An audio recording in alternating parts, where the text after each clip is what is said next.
Hey guys, what's up? Squinty Drew here. So here's a coin store find video from December the 21st. Today is the 22nd. Hoping to get this video out as soon as possible because it's a really good video. I went to the coin store yesterday. This would make it had been a week since I've been there. I usually wait 2 weeks, but I was in the area and there's a flea market, inside flea market over there that I go to every so often.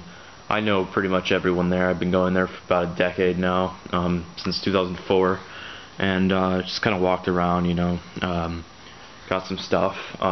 There's a bread guy there who sells bread. He sells all throughout northeastern Ohio, but he sells the best Italian bread rolls. He sells pepperoni rolls, and they're $1 a piece, and they're the best things ever. We suspect he's a millionaire because, he's driving a brand new Cadillac, and it's obviously not leased, and he sells them out really quickly, and he sells, everywhere, and it's some really good stuff. But yeah, that we got some there, and you're in the area. I asked my dad. I had 30 minutes because I had to go to my grandparents' house at around 2, and it was about 1:10. So about 30 or 40 minutes, and I was at the coin store. They didn't have too much, but I went through some bins and I picked out a couple things. But first, I'd like to start off with this video with this dollar bill I found here. I found this in my grandfather's change when I went to my grandparents' house yesterday. I just thought it was kind of funny, and it would make an interesting conversation piece for this video. I actually posted a video or a picture of this on Instagram, and got a couple likes. It was kind of funny. But someone wrote on this dollar bill that Obama sucks. Now, I'm not going to try to start a flame war here, but I just thought that was funny. Not saying I agree or disagree with that or anything like that, but I thought that was cool. So, or just kind of funny. But yeah, so that was interesting. I'm just going to toss that back and change. I actually might spend this at the coin store and just kind of tell them, oh, look what my dollar bill says, and they'll get a kick out of it, good laugh. But to start off, I paid $4.75 here, and this could be one of the by far best pickups I've ever had at the coin store in quite some time, and you'll see why. It's a very exciting video. Okay, so we'll start off with this dime. I paid $1.35 for it. It's 1927 Merc. It's like a VF. Just like a VF, I would think. Like a VF or an XF. The bell lines are pretty complete. Quite nice. Definitely quite nice.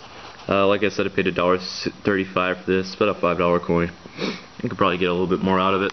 I'm going to pop this in my book. I actually need this one in my book. So that's nice. And like I said, I didn't pick up much. I picked up 2 coins, both silver. And this one I did the best on. So I was going through the quarter bin. I don't usually go through the quarter bins, but this was that one moment I did, because I noticed a couple SLQs in there, and they were just common dates with partials on them. And then I'm going through it, I find this quarter. It says 1932 on it. Now there is some like gooey crap on it. That could actually come off. I'm not going to go rub it off or anything, but I saw 1932, right? Full Liberty, In God We Trust is slightly, almost gone. But she's still at least a G6, maybe a VG7, at least that. And I've always kept in mind, over the years that 32 quarters, first year of the Washington quarter, 1932 planes, which there was one in there. The 32 planes had a mintage of, I don't know, it was a pretty common quarter. The mintage is, let's see, mintage was 5 million, and it's about a $5 quarter in G condition. So, I was going through in the 32, and then I realized that, the key dates of this series were the 32D and the 32S, and even possibly the 55D. That had a 3.1 million mintage. I picked that one up earlier this year. That was a 64, I believe. I'm a 64, I'm a 65. But that's by far the lowest mintage pretty much, other than, you know, the 38S or 37S at a 1.6. It's not really worth too much until you get into the higher grades, and I think that 39S is a little bit more of a desirable piece.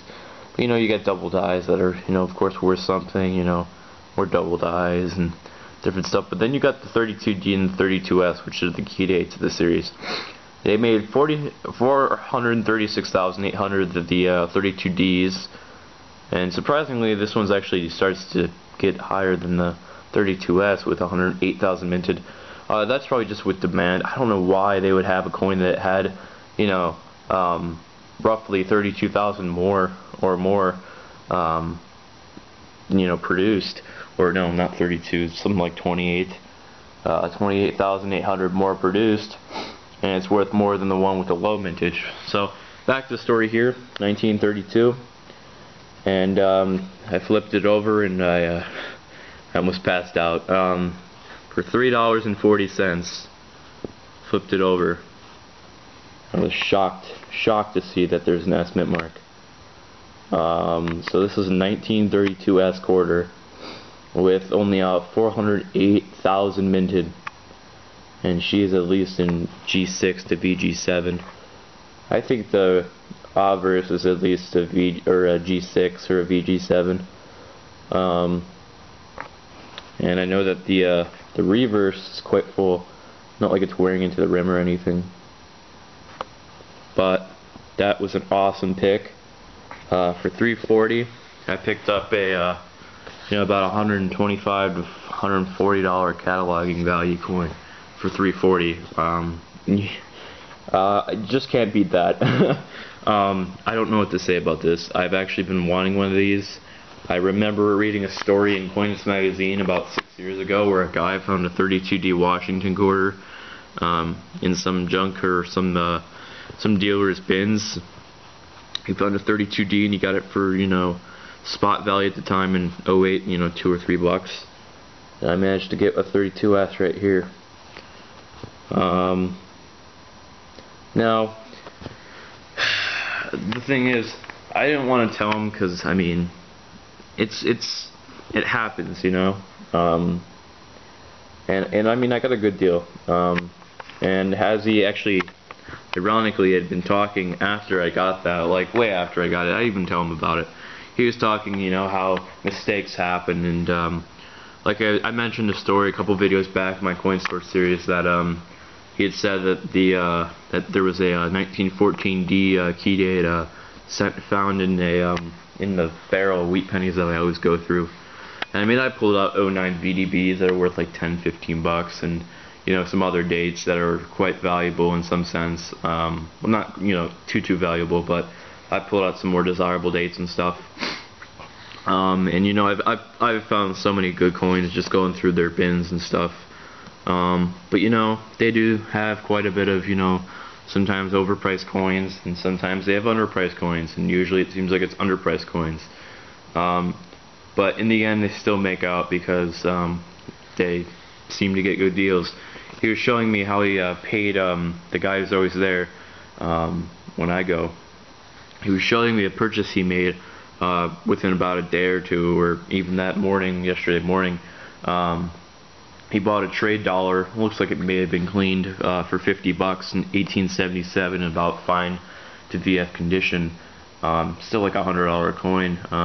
He showed me how he got an 1894S seated Liberty quarter, and it was in about VF condition. I'm not sure if it had been cleaned. I'm not completely sure.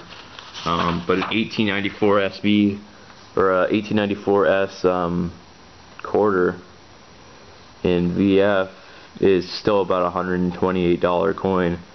You know, VF XF, it was right around the XF range, more so about 190. Could have gotten about 200 out of it in that range. And he had showed me he got a clean large cent.